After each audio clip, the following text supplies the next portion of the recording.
Amén. Que Dios les bendiga a mis queridas pastoras, hermanas. Les saludo en el amor del Señor, deseando siempre ricas bendiciones para vuestras vidas. Agradeciéndole a Dios este día maravilloso que nos ha entregado para poder estudiar de su palabra. Amén. En este estudio bíblico de Dorcas, para que todas podamos aprender de la palabra de nuestro Dios. A mí me ha correspondido el tema sobre el chisme y el temor de Dios. La parte bíblica se encuentra en Levíticos capítulo 6, versículos 2 al 5. Cuando una persona pecare e hiciere prevaricación contra Jehová y negare a su prójimo lo encomendado o dejado en su mano, o bien robare o calumniare a su prójimo, o habiendo hallado lo perdido y después lo negare y jurare en falso en alguna de todas aquellas cosas que suele pecar el hombre, entonces, habiendo pecado y ofendido, restituirá aquello que robó, o el daño de la calumnia, o el depósito que se le encomendó, o lo perdido que halló, o todo aquello sobre lo que hubiere jurado falsamente. Lo restituirá por entero a aquel a quien pertenece y añadirá la quinta parte en el día de su expiación. Mis queridas hermanas, ¿qué quiere decir esto? Que una persona que haya robado, calumniado, lo pone en la misma altura. El calumniar roba el honor, la honorabilidad de la persona. O sea, si un israelita difamaba a otro, no solo debía perdón, sino que tenía que reconocer que él había mentido, que él había engañado, que él había defraudado, que él había ensuciado el nombre o el testimonio del otro.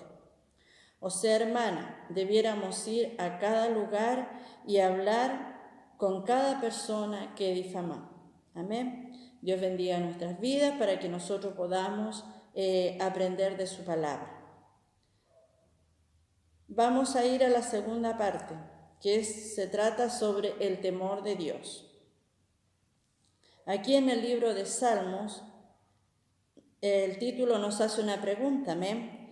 ¿Quién habitará el monte santo de Dios?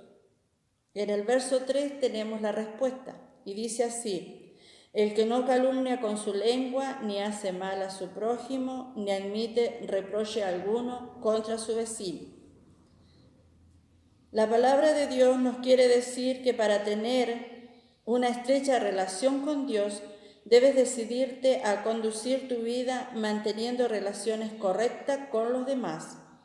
Dios le dice a David, primero, que hable misericordiosamente de su prójimo. Segundo, que nunca murmure o diga algo que destruya la reputación ajena. Tercero, que nunca lastime a otra persona de manera alguna. Cuarto, finalmente Dios le advierte a David que no reproche a su prójimo, del hebreo sherpat, que significa echar la culpa, desacreditar, desgraciar, avergonzar. El Antiguo Testamento enseña que para satisfacer nuestro deseo de acercarnos a Dios, debemos darle prioridad a nuestro amor por los demás. Como dice en el libro de San Mateo, capítulo 22, versículo 39, amén. Dice así: amarás a tu prójimo como a ti mismo. Es ciertamente vital para nuestra actual relación con el Padre Celestial. Bendito sea el nombre de nuestro Dios, que tenemos que amar a nuestro prójimo como a nosotros mismos. Aquí en el libro de Éxodos, capítulo 23, versículo 1, dice la palabra de nuestro Dios: no admitas falso rumor, no te concertarás con el impío para ser testigo falso. El primer versículo nos advierte en contra del rumor y del testimonio falso. ¿Qué quiere decir esto? La palabra que se traduce como admitir en hebreo es nasad, que también puede traducirse como elevar, levantar, aceptar, recibir, tolerar, entre otras. Este mandamiento tiene 2 puntos. Amén. Punto A. Uno no debe levantar falsos rumores. Punto B. No se debe aceptar ni tolerar falsos rumores de parte de otros. Bendito sea el nombre de nuestro Dios. Ahora vamos a ver sobre el temor de Dios. Es lo que estábamos viendo, pero el significado del temor de Dios, nosotros como cristianas tenemos que saber que es el respeto que una cristiana debe a Dios. El temor de Dios es uno de los dones del Espíritu Santo. Es uno de los principales atributos que una seguidora de Dios debe de tener. Bendito sea el nombre de nuestro Dios. Tenemos que tener esos atributos, amén. Y tenemos el ejemplo.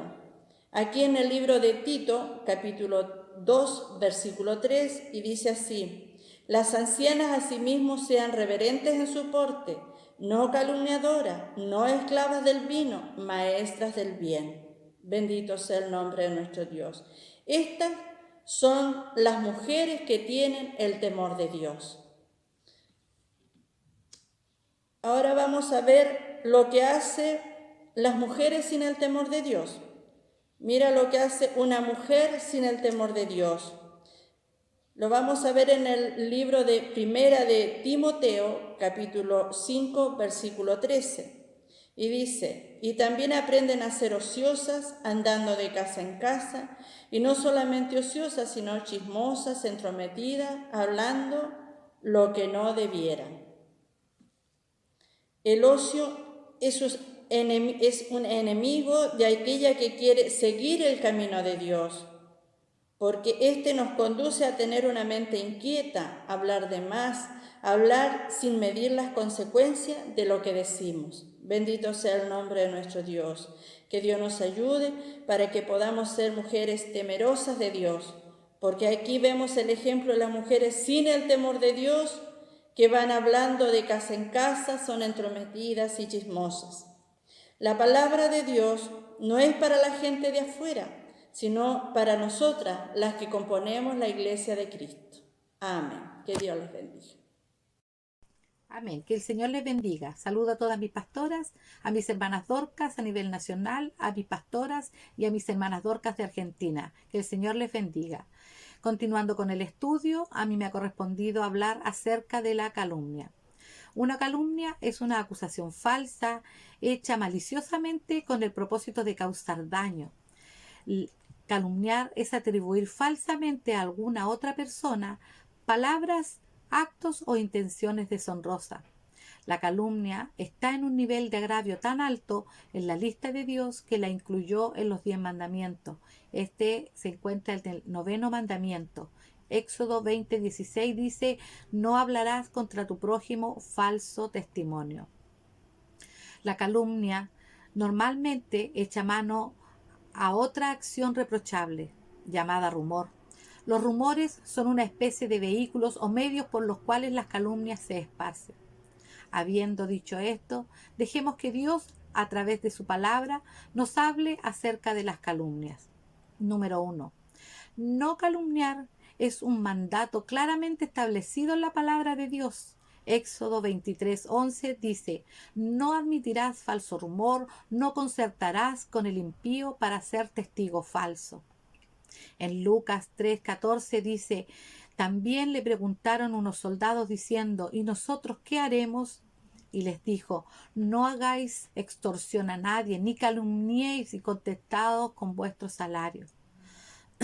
En Timoteo, Pablo demandó a las mujeres se abstengan de calumnias.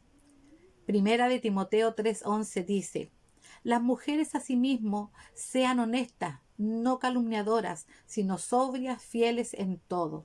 La Biblia ordena abstenerse de las calumnias, no solo lanzar calumnias, sino también el recoger y propagarlas. Pero a pesar que la Biblia habla de abstención total de calumnias, siempre ha habido y habrá personas cristianas que incurran en este pecado. Número 2. La Biblia dice que el calumniador es un necio. Proverbios 10:18 dice: el que encubre el odio es de labios mentirosos, y el que propaga calumnia es necio.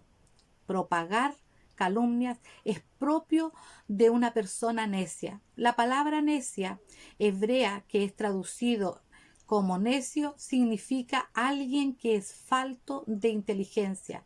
La falta de inteligencia queda demostrada en la falta de comprensión de lo negativo de la calumnia, tanto para el calumniador como para el que es víctima de la calumnia. Número 3. El calumniar trae consecuencias para el que calumnia. La Biblia dice que el calumniador será avergonzado. Salmo 119:78 dice: sean avergonzados los soberbios, porque sin causa me han calumniado, pero yo meditaré en tus mandamientos. Los calumniadores no se saldrán con la suya. Quizás por un tiempo parecerá como si nada les va a pasar, pero a los ojos de Dios su castigo es inminente.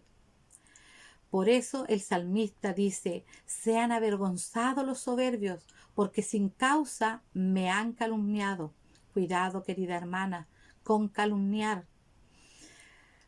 Puede ser muy desastroso el caer en esta falta.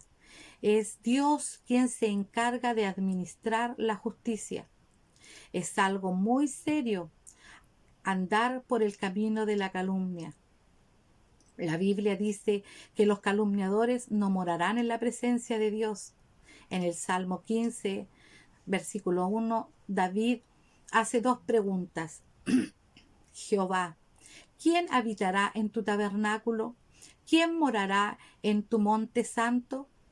El resto de este salmo se encarga de aclarar, de responder a estas preguntas. Dentro de esto se encuentra el versículo 3, donde dice: el que no calumnia con su lengua, ni hace mal a su prójimo, ni admite reproche alguno contra su vecino. Ahí tenemos la respuesta. ¿Cómo podemos ver en este salmo? La calumnia impide que una persona more en la presencia de Dios.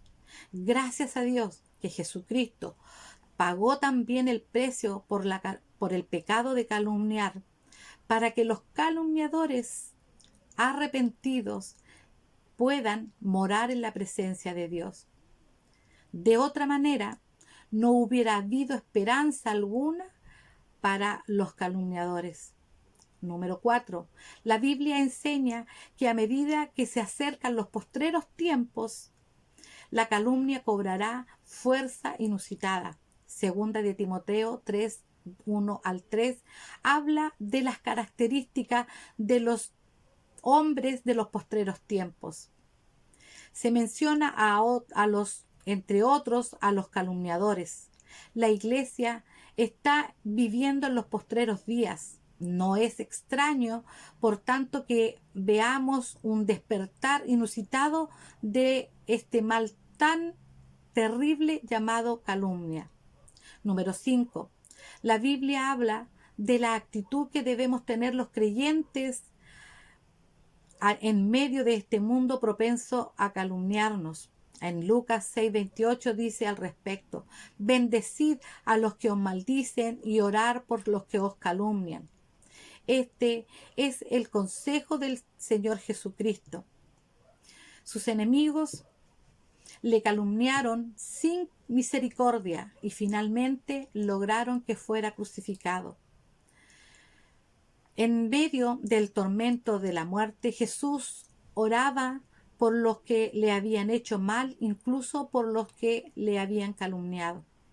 Lucas 23:34 dice: y Jesús decía: Padre, perdónales porque no saben lo que hacen. Además de orar por los que nos calumnian, la Biblia aconseja que debemos silenciar la boca de los que nos calumnian por medio de nuestra buena conducta. En primera de Pedro 3:16 dice: teniendo buena conciencia, para que en lo que murmuran de vosotros como de malhechores sean avergonzados los que calumnian vuestra buena conducta en Cristo. Cuando uno es calumniado, uno es tentado a muchas cosas. Uno es tentado a vengarse, a querer hacer justicia, pero nada de eso sirve. Es mejor hacer lo que aconseja la palabra de Dios, orar por los que nos calumnian y tener buena conducta o un buen testimonio, para que en lo que murmuran de nosotros como de malhechores sean avergonzados los que calumnian nuestra buena conducta. Querida hermana, es necesario abandonar la calumnia y hacer el bien, para que así todos podamos morar en la presencia de Dios. Había una vez un hombre que calumnió grandemente a un amigo suyo, por la envidia, al ver el éxito que éste había alcanzado. Tiempo después, se arrepintió de la ruina que causó a su amigo y visitó a un hombre muy sabio y le dijo: quiero arreglar todo mal que hice a mi amigo. ¿Cómo puedo hacerlo? A lo que el sabio le respondió: toma un saco lleno de plumas y suéltalas una a una por donde vayas. El hombre, contento por aquello tan fácil, tomó el saco lleno de plumas y al cabo de un día las había soltado todas por toda la ciudad. Volvió donde el sabio y le dijo: ya he terminado. A lo que el sabio le respondió: eso es la parte más fácil. Ahora debes volver a llenar el saco con las mismas plumas que soltaste. Sal a la calle y búscalas. El hombre se sintió muy triste, pues sabía lo que esto significaba y no juntó casi ninguna. Al volver, el hombre sabio le dijo: así como no pudiste juntar las plumas que volaron con el viento, asimismo es el mal que hiciste, y todas las calumnias que inventaste volaron de boca en boca. Ya no lo puedes reparar. Ve y pídele perdón a tu amigo, y la próxima vez recuerda que es mejor no desparramar las plumas, porque ya nunca más se podrán volver a juntar. Amén. Que el Señor les bendiga. Que el Señor les bendiga. Quisiera saludarles a todas las que se han podido conectar y bendecir sus vidas, y que esta tarde sea de gran bendición para todas nosotros este estudio que hemos podido realizar. Amén. Ya hemos podido compartir ya sobre la murmuración, sobre el chisme, sobre las contiendas, el temor a Dios, las calumnias. Y a mí me ha correspondido también una parte importante, que es el orgullo. El orgullo me ha correspondido a mí. Podemos decir que el orgullo es un exceso de autoestima que conlleva a sentirse superior a los demás. Es una persona arrogante, es una persona soberbia, que es una persona que exagera su importancia y sus virtudes. En la Biblia nos indica mayormente, lo menciona a sí mismo como un exceso de autoestima de la persona, que exagera sus virtudes. Amén. El orgullo hace que la persona piense que es mejor que el otro, que es superior a la otra persona. El orgullo hace que la persona se sienta superior a los demás. Lo que es peor, pretende negar a Dios, cuestionar su palabra. Entonces el orgullo, que es ver enaltecerse a la persona, sentirse superior a los demás. es cuando alguien habla una cosa y sale alguien y dice, no, yo soy mejor que esa persona, yo lo haría mejor, colóquenme en ese puesto a mí, porque yo tengo más personalidad, yo lo haría mejor. Eso es sentirse superior a los demás. Todos tenemos virtudes, tenemos defectos. Y hay también virtudes que no podemos exagerarlas porque nos conduce al orgullo. No podemos exagerar lo que nosotros sabemos, que lo hacemos bien, y sentirse superior al otro. Muchas veces cuando sentimos que esa persona es la ideal para predicar, para hacer las cosas, y siempre los colocamos a ellas. Y eso nosotros como líderes también nosotros alimentamos a esa persona con su orgullo, porque no le damos oportunidades a otras personas que muchas veces en su sencillez Dios puede glorificarse en gran manera también. Y por eso que el Señor nos bendiga. Amén. En Efesios 28:17 dice, si enalteció su corazón a causa de tu hermosura, corrompiste tu sabiduría a causa de tu esplendor. El orgullo se atribuye antes de la fundación del mundo. Se atribuye a Satanás. A Satanás. Ese versículo no habla de él. Amén. Tal vez él se miraba y se decía, ¡ay, qué lindo soy yo! ¡Qué hermoso soy yo! Y yo lo haría mejor que él. Él no supo valorar que todo lo que tiene se lo había dado Dios. Y por eso, si nosotras no queremos hacer eso, todas nuestras capacidades, todo lo que tenemos, se lo debemos atribuir a nuestro Dios, porque Él es el que nos da toda sabiduría. Amén. Que el Señor nos bendiga. También en Primera de Corintios 15:10 nos dice, el apóstol Pablo dijo, pero todo por la gracia de Dios soy lo que soy. Y su gracia no ha sido en vano para conmigo. Antes he trabajado más que todos ellos, pero no yo, sino la gracia de Dios conmigo. ¿Se da cuenta? La gracia de Dios es la que trabaja en nosotros. O sea, mis hermanas, cuando nosotros sabemos que tenemos capacidades para cantar, para predicar, también tenemos capacidades en nuestras manos, que podemos cocinar, podemos coser, planchar. Todas esas cosas son de parte de nuestro Señor. Amén. Muchas veces nos pasa de que en las iglesias mismas, cuando tenemos que hacer trabajos sociales, como les decimos nosotros, tenemos que trabajar todas unidas en comunión para la obra del Señor. Pero siempre hay estas cositas cuando se dice, yo cocino con un poco más de sal, yo cocino de esta manera, de esta otra manera, con condimentos diferentes. Pero ahí es donde Dios nos llama a poder unirnos en unidad, a trabajar para nuestro Señor con comprensión y madurez.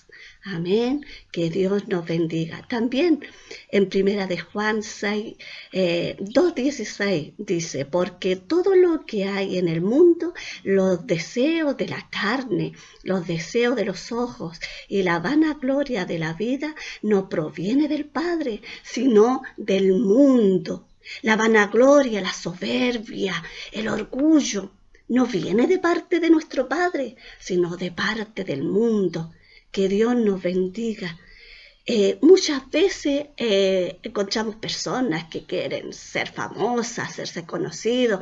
En estos tiempos vemos mucho, van a pruebas de belleza, se preparan con tanta cosas para transformarse y hacerse conocidos en estos teléfonos de ahora que suben tantas cosas al Facebook y para hacerse famosos.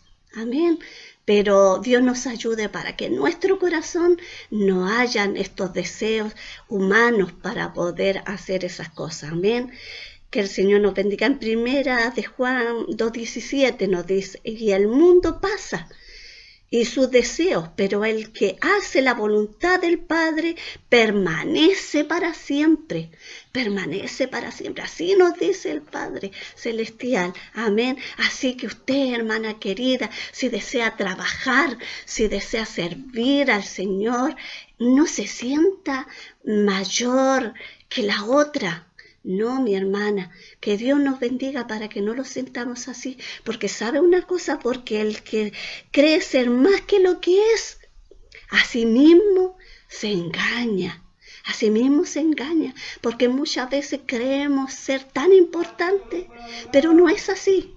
Que Dios nos bendiga, que esta tarde sea de gran bendición para ustedes y Dios les bendiga por haberse conectado esta tarde y que esta reflexión que estamos entregando la guarde en su corazón y trate que el Padre Celestial trabaje en su corazón y podamos ser mejores hijas cada día. Amén. Que Dios les bendiga mucho.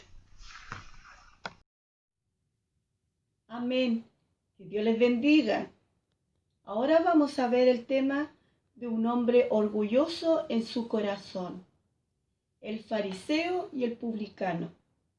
Le invito a compartir la palabra del Señor en Lucas capítulo 18, versículo 9 al 14. Dice así: a unos que confiaban en sí mismos como justos y menospreciaban a los otros. Dijo también esta parábola: 2 hombres subieron al templo a orar, uno era fariseo y el otro publicano. El fariseo, puesto en pies, oraba consigo mismo de esta manera: Dios, te doy las gracias porque no soy como los otros hombres, ladrones, injustos, adúlteros, ni aun como este publicano. Ayuno 2 veces a la semana. Doy diezmo de todo lo que gano. Mas el publicano, estando lejos, no quería ni aun alzar los ojos al cielo, sino que se golpeaba el pecho, diciendo: Dios, sé propicio a mí, pecador. Os digo que éste descendió a su casa justificado antes que el otro, porque cualquiera que se enaltece será humillado, y el que se humilla será enaltecido. En Proverbios capítulo 21, versículo 4, nos dice: la altivez de ojos y orgullo de corazón y pensamientos impíos son pecado. Altivez de ojos se refiere al menosprecio que yo tengo hacia los demás. Los mira sobre el hombro, como el fariseo y el publicano. El fariseo oraba consigo mismo: Dios, te doy gracias porque yo diezmo, porque ofrendo, porque ayuno, no como este publicano. El orgullo de corazón es un alto concepto de sí misma y una sobreestima de sí misma. Pensamientos impíos son las reglas con las que los impíos gobiernan sus vidas. Recuerden que Dios tiene ya estipuladas sus reglas y ellas son inquebrantables. Debemos actuar con cordura, significa con prudencia. Romanos capítulo 12 dice: digo pues, por la gracia que me es dada, a cada cual que está entre vosotros, que no tenga más alto concepto de sí que el que debe tener, sino que piense de sí con cordura, conforme a la medida de la fe que Dios repartió a cada uno. el consejo divino. Veamos lo que el Señor nos aconseja por medio de su palabra. En Proverbios capítulo 6, versículos 16 y 17, nos dice: 6 cosas aborrece Jehová, y aun 7 abomina su alma: los ojos altivos, la lengua mentirosa, las manos derramadoras de sangre inocente.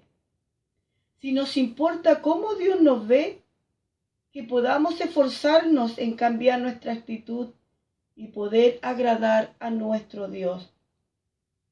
En Proverbios capítulo 11, versículo 2, nos dice: cuando viene la soberbia, viene también la deshonra, mas con los humildes está la sabiduría.